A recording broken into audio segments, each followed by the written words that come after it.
C'est un avava parmi les moins exubérants.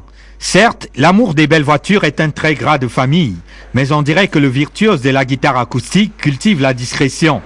Illustration parmi d'autres, Djelou vit à l'hôtel, dans une ville où sa famille possède quelques belles bâtisses. En fait, moi, quand j'arrive ici, j'aime être autonome, j'aime être dans mon petit coin, sans gêner personne. C'est vraiment ça, c'est uniquement ça. Hein. C'est pas des problèmes, c'est pas dû à certains problèmes.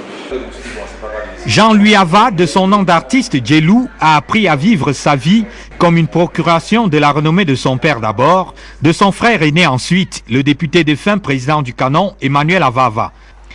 D'ailleurs, dans les 4 albums aujourd'hui à son actif, figure un devoir de mémoire au père qui est aussi celui qui lui a transmis le virus. J'ai eu un père qui avait pour hobby la musique, donc il en faisait tout le temps. C'était pas son métier, mais il composait beaucoup de morceaux religieux, qui sont même des standards chez les protestants, beaucoup de cantiques. Par exemple, Mekeya ou bien M'a dansé même vers me Christ. Le voir ainsi ne donne pas vraiment la mesure pleine de ce que Djelou peut faire sur scène ou en studio. Mais le bonhomme, fils spirituel de Wes Montgomery, joue régulièrement avec Manu Dibango ou Richard Bona.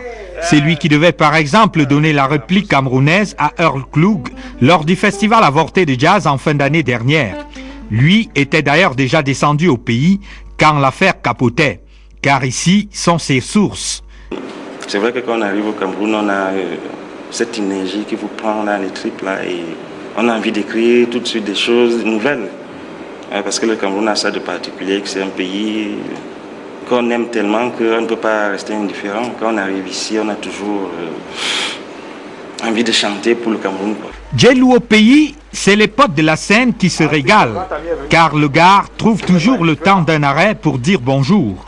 Ici, au Petit Tam Tam, par exemple, son plaisir, après quelques notes sur le piano, c'est de découvrir l'affiche du premier album de la petite sœur Alvin. Chez les Avava, la musique est un plat commun que l'on n'hésite pas à partager aussi avec les jeunes générations de compatriotes.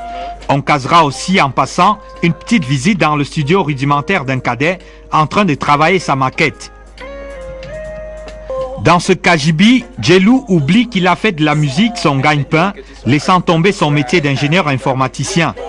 Le requin ne se fera ni payer ni prier pour donner son avis. Un peu comme quand il compose pour les forêts en danger d'Afrique centrale, la raison pour laquelle il se trouve actuellement au Cameroun.